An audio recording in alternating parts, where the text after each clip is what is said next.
Yes, hello mga kamami. Welcome back to our YouTube channel. So, for today's video, ang gagawin natin is maglalagay ako ng fertilizer sa aking ampalaya. So, itong ampalaya ko mga kamami ay tinanim ko. And ang gagawin natin is lalagyan natin siya ng compost. Ayan. Kasi almost 1 month na siya. Kaya, lalagyan na natin siya ng pampatibay ng kanyang puno. Ayan, so let's watch this mga kamami. Samahan niyo ako na lagyan ng fertilizer ang aking ampalaya. Let's go! Mag-iisang buwan na po itong itinatanim kong ampalaya mga kamami. Nalagyan ko na din siya ng grass clipping tea fertilizer nung ang puno ay nasa 2 weeks pa lang kasi para mas maging luntian yung kanyang mga dahon. Meron po akong video kung paano ginagawa yung grass clipping tea fertilizer. Pwede nyo pong i-search yan sa aking mga videos sa aking YouTube channel. Ang gagawin natin today mga kamami ay maglalagay tayo ng compost sa ampalaya para mas lalong tumibay ang kanyang mga puno. Magandang itanim ang ampalaya dahil ito ay hindi masyadong nangangailangan ng tubig at mabilis din ang kanyang paglaki. Bukod dito ay malaki rin ang benepisyo ng ampalaya sa ating katawan mga kamami. Ang ampalaya ay mayaman sa carbohydrates, fiber, protein, yan, mayaman yan sa vitamins and minerals. Ayan. Ihahanda naman natin ngayon ang compost na ilalagay natin sa ating ampalaya. Itong mga kamami ay pinagsama-samang balat ng mga gulay at prutas na biodegradable or mga nabubulok. May video po ako ng composting. Pwede nyo din pong tingnan sa aking video sa YouTube channel ko. Dito po. Nilagyan ko din ito ng balat ng itlog na nagtataglay ng calcium para mas tumibay ang kapit ng mga bulaklak at bunga. Ito ay nagtataglay din ng potassium. Ang potassium mga kamami ito ay isang mahalagang sustansya para sa paglago ng halaman.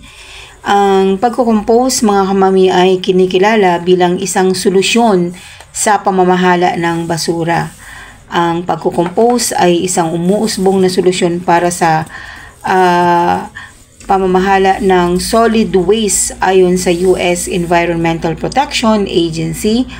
Ang dami ng basurang itinatapon sa pamamagitan ng pagkukompose ay 4 na beses mula noong 1990 na tumataas mula 2% hanggang halos 9% ng kabuuang basura. Kaya alam niyo mga kamami, ipinagbabawal na ngayon ang pagtatapon ng mga organikong materials tulad ng mga dahon at mga damo sa landfill. Meron nga akong nadaanan mga kamami doon sa work ko dito sa Alabang. Si Phil Best kasi yung may-ari nung property diyan, yung mga kinatatayuan ng mga BPO industry sa Northgate, Alabang. So ang ginagawa ni Phil Best, meron siyang specific na malaking lagayan ng mga damo. Parang naglagay siya ng isang barricade doon, tapos nilagyan niya ng harang, parang sinimentong square para malagyan ng basura. Mga dahon, mga natutuyong dahon kasi maraming mga puno sa Northgate. So yung mga natutuyong dahon, doon na nila tinatapon. Para siyempre, pwede yung maging compost at pwede rin maging pataba sa halaman. Ayan mga kamami, ito na yung yung nakuha nating lupa doon sa ginawa nating compost. Ang gagawin natin yan ay ilalagay natin. So, makikita nyo mga kamami na mataba ang lupa kapag ganyan ang kulay niya. Isa yan sa indication na mataba ang lupa. Kagaya niyan mga kamami, ito, pinagbalatan ko to ng sayote. Kasi yan yung isa sa mga kinakain ko. Steam lang na sayote, wala siyang lasa. So yan, ilalagay mo lang yan dyan, iniiwan ko lang yan dyan. Imbes na itapon mo siya sa basurahan, ilalagay mo lang siya kasi nabubulok yan. Kaya mas madali or mas maganda nga kung organiko yung ilalagay nating pataba sa lupa para hindi tayo gumagamit ng commercial fertilizer. Pero disclaimer lang, pwede naman kayong gumamit ng fertilizer. Depende yan sa preferred ninyo. Ayan. So ito, lalagyan na natin siya ng pataba hanggang sa mapuno yung halaman niya. Ayan. So tingnan niyo yung kulay ng lupa. Ibang-iba doon sa lupang pinagtamna ng ampalaya. Para masipsip niya yung nutrients na galing doon sa compost natin na lupa.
Mami, thank you so much. Thank you so much po sa panonood ng aking vlog. At nawa po'y meron kayong natutunan kung paano po naglalagay ng compost sa ampalaya. Ayan, so shout out ko muna sa aking bagong subscriber. Yes, hello, Melody Kahumban. Hi! Siya po ay aking katrabaho sa WNS. Ayan, thank you so much sa pag-subscribe at panonood na rin sa aking channel. And also sa aking walang kakupas-kupas na followers and also viewers, si Ma'am Ronora Pelinta, ang admin. Nasa ano po siya, nasa admin ng National Children's Hospital. Ayan, Mami, shout out po. Thank you po sa prayers mo sa amin, sa pamilya, at sa walang sawang pagsuporta sa aking channel. And of course, last but not the least, ang isa sa aking co-vlogger na si Vicarian Food Channel. Hello! Thank you so much! Maraming salamat po. At sa susunod kong vlog, mag-aano rin po tayo ng mga shout out sa mga nanonood ng aking channel. Thank you so much po and see ya! I love you!